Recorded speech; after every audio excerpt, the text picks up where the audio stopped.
लोक जनशक्ति पार्टी के पूर्व अध्यक्ष चिराग पासवान ने रविवार को कहा कि हर दल उनकी पार्टी को अपने खेमे में रखना चाहता है।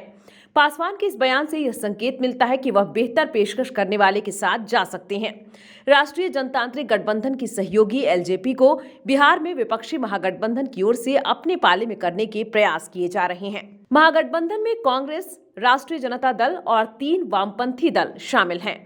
साहिबगंज विधानसभा क्षेत्र में एक रैली को संबोधित करते हुए चिराग पासवान ने संकेत दिया कि वह विकल्पों पर विचार कर रहे हैं और बेहतर पेशकश करने वाले खेमे में शामिल हो सकते हैं।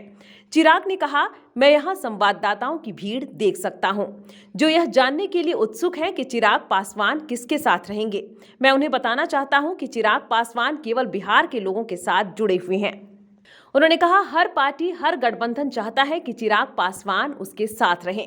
ऐसा इसलिए क्योंकि लोग उनके बिहार फर्स्ट, बिहारी फर्स्ट दृष्टिकोण से प्रभावित हैं, जो राज्य को पुराने पिछड़ेपन से बाहर निकालना चाहता है। चिराग पासवान ने अपने भाषण में खुद को शेर का बेटा बताते हुए अपने दिवंगत पिता रामविलास पासवान के सच्चे उत्तराधिकारी के रूप में पेश करने का प्रयास किया। एलजेपी ने 2019 में लोकसभा की 6 सीटों पर चुनाव लड़ा था और उन सभी पर जीत हासिल की थी।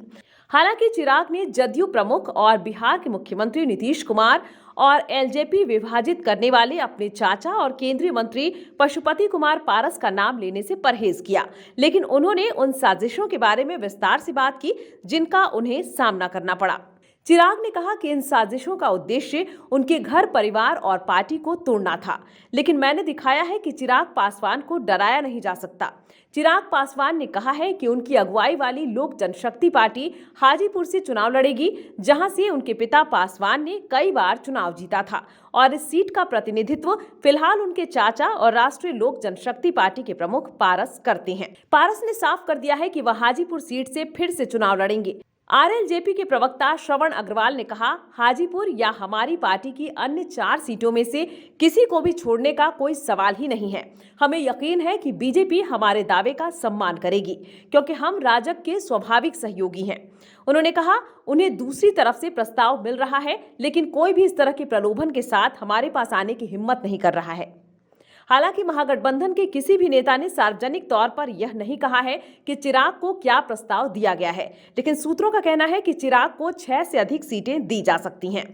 बीजेपी नेताओं ने नाम गुप्त रखने की शर्त पर कहा कि चाचा और भतीजे के बीच झगड़ा एक मसला है और पार्टी चिराग की लोकप्रियता को देखते हुए उन्हें खोने का जोखिम नहीं उठा सकती है, लेकिन पारस से भी मुंह नहीं मोड़ना चाहती है।